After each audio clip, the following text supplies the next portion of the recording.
Om Swastiastu. Yang terhormat kepada Ibu Niwayan Yulianita Dewi, SEAK MSA, selaku pembimbing utama. Yang terhormat kepada Ibu Dr. Desa Yoman Sri Werastuti, SEAK MSI, selaku pembimbing pendamping. Yang terhormat kepada Bapak Inyoman Putra Yase, SE MSI, selaku penelaah. Baik, perkenalkan, nama saya Kadek Yoga Ari Putra dengan NIM 1717051017. Baik, di sini saya akan mempresentasikan proposal dengan judul Determinan yang menyebabkan kredit macet pada pandemi COVID-19 di PT Pegadaian Persero Cabang Singaraja. Baik, selanjutnya saya akan memaparkan bagian latar belakang mana lembaga keuangan bukan bank. Berdirinya lembaga keuangan bukan bank semakin memberikan kemudahan masyarakat, khususnya golongan menengah ke bawah, dalam mendapatkan dana pinjaman. Salah satu lembaga tersebut adalah Pegadaian yang memiliki mutu mengatasi masalah tanpa masalah yang berhasil disosialisasikan oleh PT Pegadaian kepada masyarakat. Dalam krisis ekonomi yang berkepanjangan melanda Indonesia saat ini, khususnya masyarakat golongan menengah ke bawah mulai tertarik untuk memanfaatkan Pegadaian sebagai salah satu tempat alternatif untuk mendapatkan kredit di samping lembaga keuangan bank lain yang sudah banyak dikenal masyarakat. Hanya kredit, mana kata kredit berasal dari bahasa Yunani, yaitu credere, yang berarti kepercayaan, dalam arti bahwa seseorang atau suatu badan yang memberikan kredit atau kreditor percaya bahwa penerima kredit atau debitur pada masa yang akan datang sanggup memenuhi segala sesuatu yang telah dijanjikan. Apabila seseorang memperoleh kredit, berarti mereka memperoleh kepercayaan, maka dari itu dasar dari kredit adalah kepercayaan. Selanjutnya, prinsip pemberian kredit, di mana dalam prinsip pemberian kredit ini menggunakan analisis 5C, yaitu karakter, capacity, capital, collateral, dan condition. Dari 5 prinsip tersebut, collateral sebagai bahan pertimbangan yang sangat penting dalam keberhasilan penyelesaian kredit, di mana fungsi collateral tersebut sebagai jaminan yang diberikan debitur kepada kreditur. Apabila pihak debitur tidak mampu menyelesaikan kewajibannya dalam hal melunasi kreditnya, maka jaminan inilah yang akan dipergunakan untuk tindakan selanjutnya. Pegadaian, di mana PT Pegadaian sebagai lembaga perkreditan yang memiliki tujuan khusus, yaitu menyalurkan uang pinjaman atas dasar hukum gadai yang ditujukan untuk mencegah pegadaian gelap, riba, serta pinjaman tidak wajar lainnya. PT Pegadaian Cabang Singaraja menyediakan berbagai layanan terkait dengan beberapa produk PT Pegadaian. Layanan produk PT Pegadaian yang tersedia mulai dari investasi emas Pegadaian, tabungan emas, kredit angsuran fidusia atau kreasi, kredit cepat aman Pegadaian syariah, dan lainnya. Nasabah bisa mengajukan pinjaman uang atau kredit dengan jaminan dari perhiasan, surat BPKB kendaraan motor atau mobil, surat tanah, dan lainnya. Selanjutnya, fenomena kredit macet, di mana fenomena yang terjadi terkait kemacetan pembayaran suatu pinjaman dengan jaminan atau gadai. Untuk mengantisipasi masalah ini, Pegadaian menyalurkan kredit harus menggunakan kehati-hatian untuk memperkecil risiko dalam pemberian kredit. Penyaluran kredit terhadap nasabah terkadang menjadi sangat sulit dengan adanya tunggakan pembayaran oleh nasabah. Pada tahun 2020, terdapat lonjakan peningkatan kredit macet KCA dan kreasi, di mana terdapat jumlah kredit macet KCA sebesar 2,9 miliar dengan jumlah nasabah 1.074 orang, dan jumlah kredit macet kreasi sebesar 364 juta dengan jumlah nasabah 42 orang. Sebelumnya pada tahun 2019, jumlah kredit macet KCA sebesar 2,5 miliar dengan jumlah nasabah sebesar 954 orang, dan jumlah kredit macet kreasi sebesar 143 juta dengan jumlah nasabah sebesar 14 orang pada PT Pegadaian Persero Cabang Singaraja. Maka sangat diperlukan adanya analisis terkait masalah ini. Berdasarkan penjelasan yang sudah dipaparkan, maka penulis tertarik untuk melakukan penelitian dengan judul Determinan yang menyebabkan kredit macet pada pandemi COVID-19 di PT Pegadaian Persero Cabang Singaraja. Selanjutnya, identifikasi masalah. Terdapat kredit macet atau kredit bermasalah pada nasabah PT Pegadaian Persero Cabang Singaraja. Berikut adalah data kredit macet KCA dan kreasi pada PT Pegadaian Persero Cabang Singaraja periode 2016 sampai dengan 2020. Pada tahun 2016, jumlah kredit macet KCA sebesar 2 miliar 86 juta 232.837 rupiah, dan jumlah kredit macet kreasi sebesar 79.577.163 rupiah. Tahun 2017, jumlah kredit macet KCA sebesar 3.086.722.898 rupiah, dan kredit macet kreasi sebesar 45 Rp197.102. Tahun 2018, jumlah kredit macet KCA sebesar Rp3.026.970.762 dan kredit macet kreasi sebesar Rp162.359.238. Pada tahun 2019, jumlah kredit macet KCA sebesar Rp2.584.471.471 dan kredit macet kreasi sebesar Rp143.613.529 dan tahun 2020 jumlah kredit macet KCA sebesar Rp2.974.611.744 dan kredit macet kreasi sebesar Rp364.926.256. Rumusan masalah. Yang pertama yaitu apakah karakter debitur berpengaruh terhadap adanya kredit macet pada PT Pegadaian Persero Cabang Singaraja? Yang kedua, apakah kemampuan debitur berpengaruh terhadap adanya kredit macet pada PT Pegadaian Persero Cabang Singaraja? Yang ketiga, apakah modal debitur berpengaruh terhadap adanya kredit macet pada PT Pegadaian Persero Cabang Singaraja?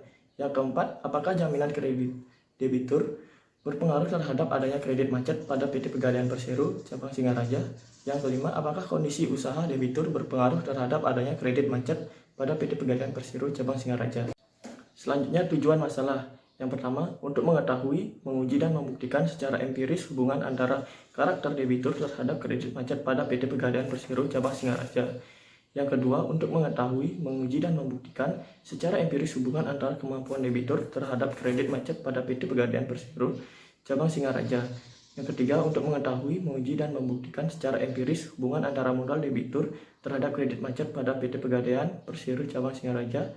Yang keempat, untuk mengetahui, menguji dan membuktikan secara empiris hubungan antara jaminan kredit debitur terhadap kredit macet pada PT Pegadaian Persero Cabang Singaraja.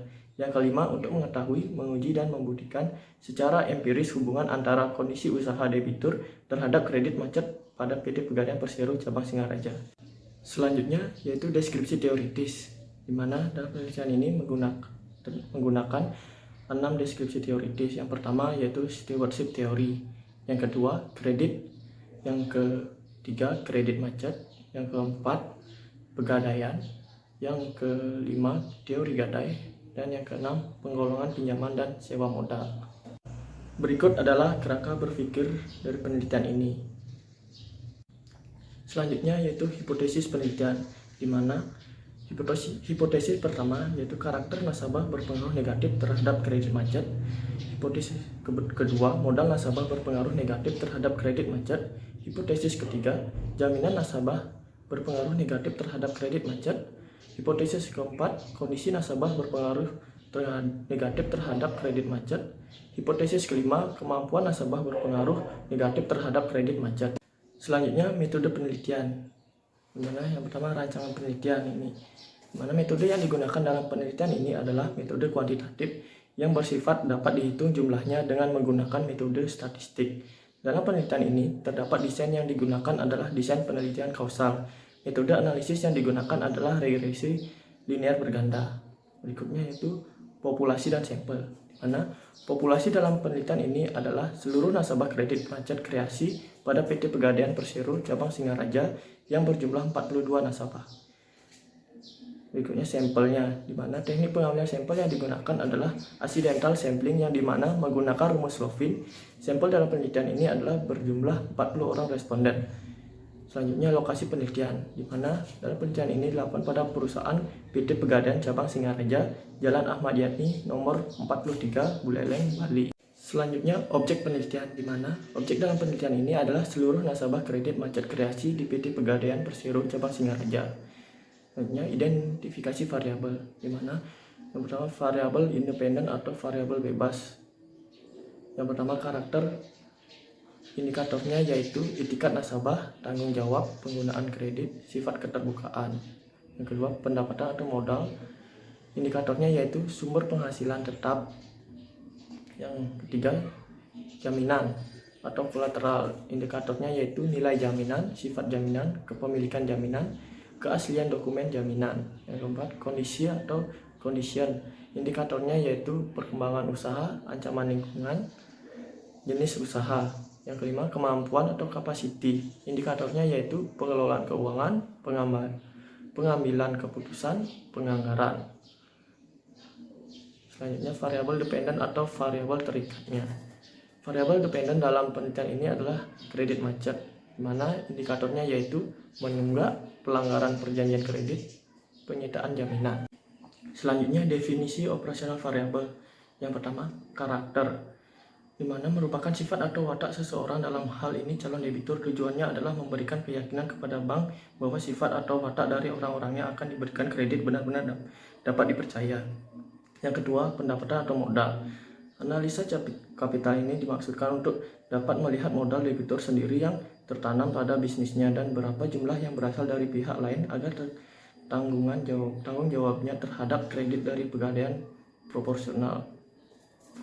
Yang ketiga, jaminan kolateral.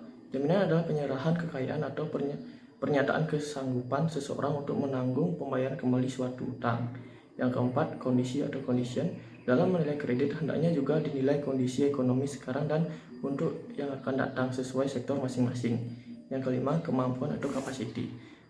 Merupakan gambaran mengenai kemampuan debitur untuk memenuhi kewajibannya, kemampuan debitur untuk mencari dan mengkombinasikan research yang terikat dengan bidang usaha, kemampuan untuk memproduksi barang dan jasa yang dapat memenuhi tuntutan kebutuhan konsumen atau kebutuhan pasar. Yang keenam, yaitu kredit macet, di mana merupakan kredit yang telah disalurkan oleh kreditur dan debitur tidak dapat melakukan pembayaran atau melakukan angsuran sesuai dengan perjanjian yang telah ditandatangani oleh kreditur dan debitur. Selanjutnya yaitu jenis penelitian, di mana penelitian ini menggunakan pendekatan kuantitatif, di mana data yang diperoleh dari data perusahaan dan kuesioner untuk menjelaskan keadaan yang terjadi secara langsung pada objek penelitian. Kuesioner bertujuan untuk memberikan gambaran-gambaran fenomena apakah yang menjadi faktor adanya kredit macet pada PT Pegadaian Persero Cabang Singaraja. Selanjutnya, instrumen pengumpulan data, di mana metode pengumpulan data merupakan cara yang digunakan untuk mengumpulkan sebuah data terkait dengan permasalahan penelitian yang akan dilakukan. Dalam penelitian ini menggunakan dua metode pengumpulan data, yaitu observasi dan kuesioner, di mana observasi ini dilakukan langsung mendatangi PT Pegadaian Persero Cabang Singaraja, dan kuesioner dalam suatu penelitian tentu harus memenuhi syarat validitas dan reliabilitas, maka akan melakukan uji reliabilitas dan uji validitas. Selanjutnya, teknik analisis data. Analisis regresi linear berganda adalah analisis yang digunakan untuk mengetahui besarnya hubungan dan pengaruh langsung atau tidak langsung dari karakter debitur, kemampuan debitur, modal debitur, jaminan debitur, dan kondisi usaha debitur terhadap kredit macet pada PT Pegadaian Persero Cabang Singaraja. Selanjutnya yaitu uji asumsi klasik, di mana kegunaan uji asumsi klasik ini adalah untuk memberikan prediksi terhadap variabel yang diteliti. Pada penelitian ini, uji asumsi klasik yang digunakan meliputi uji multikolinearitas, uji heteroskedasitas, uji normalitas. Selanjutnya, uji hipotesis. Dalam menguji hipotesis, terdapat 4 cara untuk mengujinya, yaitu yang pertama, analisis regresi linear berganda, yang kedua, uji parsial, yang ketiga, uji simultan, dan yang keempat, koefisien determinasi. Sekian dari hasil presentasi seminar proposal ini. Saya ucapkan terima kasih. Om Santi Santi Santi.